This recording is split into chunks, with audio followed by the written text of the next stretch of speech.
सासों की एक बहू।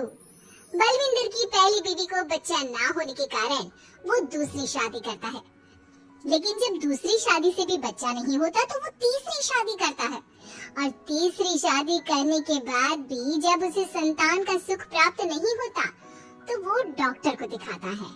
और फिर बलविंदर जी, दोष आपकी बीवियों में नहीं, आप में है। आप में ही कुछ मेडिकल रीजंस की कमियां हैं जिनके कारण आप कभी भी किसी बच्चे के बाप नहीं बन सकते। अरे बाप रे, ये तो घोर समस्या हो गई। एक बच्चे का बाप बनने का मेरा सपना था और आज वही चूर चूर हो गया। 3 बीवियों में पहली बीवी इंद्राणी, दूसरी बीवी सुधा और तीसरी बीवी कलावती। मुझे एक माँ बनने का सौभाग्य प्राप्त करना है। मुझे भी, इसीलिए तो मैंने शादी की थी। अरे लेकिन अब किसे पता था कि हमारे पतिदेव में ही कमी होगी। अब हम क्या करें? हम एक बच्चे को गोद लेते हैं। तीनों एक बेटे को गोद लेते हैं जिसका नाम प्रमोद रखा जाता है। 20 साल बाद अब तीनों भी बूढ़ी हो चुकी होती हैं। बलविंदर भी बूढ़ा हो चुका था। प्रमोद एक अच्छी नौकरी करता है। उसकी शादी की उम्र हो चुकी थी, इसलिए तीनों माएं प्रमोद की शादी पाखी नाम की एक लड़की से करा देते हैं। शादी के बाद बहू पाखी की पहली रसोई की रस्म की बारी आती है। मेरी प्रिय 3 सासू माओ, आज मेरी पहली रसोई है। बताइए क्या बनाओ? क्या पसंद है आप तीनों को? बहू तू ना कढ़ाई पनीर, सूजी का हलवा और पुदीने की चटनी बना दे। अरे नहीं नहीं, ये क्या पसंद है? अरे पाखी बहू, तू छोले भटूरे, सरसों दा साग और मक्के की रोटी बना और पंजाबी लस्सी भी बना दे।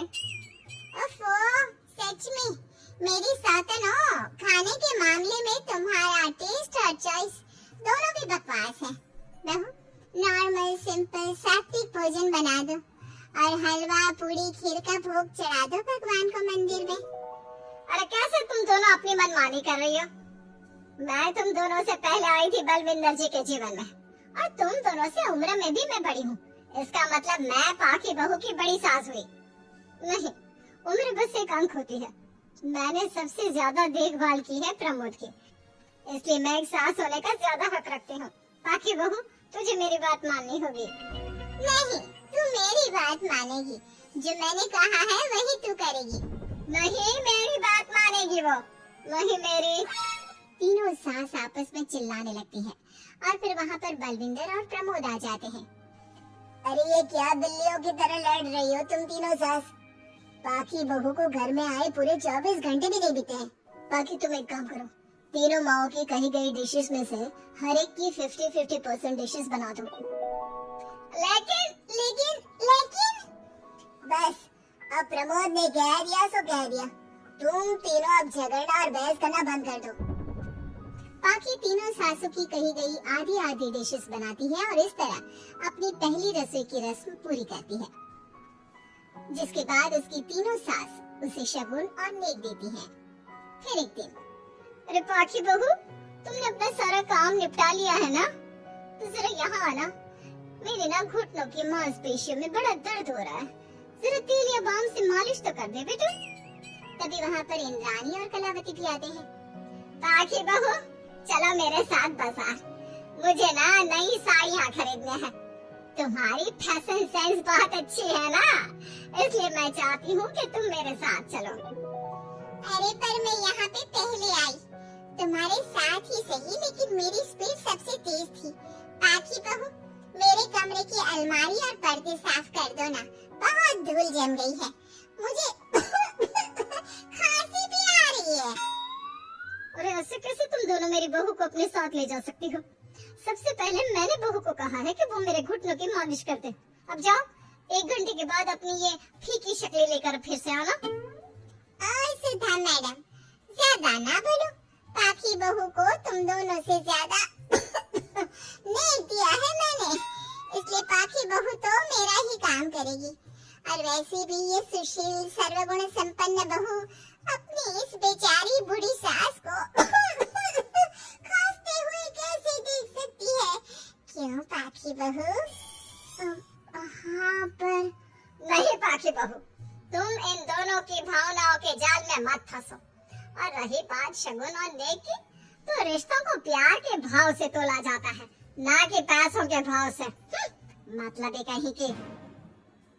ओ इंद्राणी, ज्यादा मत उछलो, पता है कौन कितना मतलबी है। उफो, अब फिर से आप तीनों मत शुरू हुई। मैं आप तीनों की काम करूंगी, लेकिन बारी बारी। सबसे पहले सुधा सासू माँ का, फिर कलावती सासू माँ और फिर इंद्राणी सासू माँ का। इसके बाद तीनों सासू में फिर से लड़ाई और कहासुनी छिड़ जाती है। फिर एक दिन जब पाखी घर का किराने का सामान लेने बाहर निकल रही होती है कि तभी, बहू, मुझे ना मेरा पुराना संदूक नहीं मिल रहा, तू आकर ढूंढ देगी क्या? अब ठीक है इंद्राणी सासू माँ। पाखी इंद्राणी के कमरे में जा ही रही होती है कि तभी उसे सुधा रोक लेती है, हाथ में खूबसूरत साड़ी लिए। पाखी बहू, ये मेरे ना साड़ी पर पिछली बार अचार गिर गया था, इसे प्लीज अच्छे से धो देना। वो कल शाम को विमला जी के बेटे की शादी में जाना है ना, एक ही बार पहनी है ये साड़ी मैंने, अभी धो देगी तो कल तक अच्छे से सूख जाएगी और कड़क इस्त्री करके मैं तेरा परफ्यूम मार के शादी में जाऊंगी। हाँ लेकिन सुधा सासू माँ, उतने में कलावती भी वहाँ पर एक कढ़ाई लेकर आ जाती है।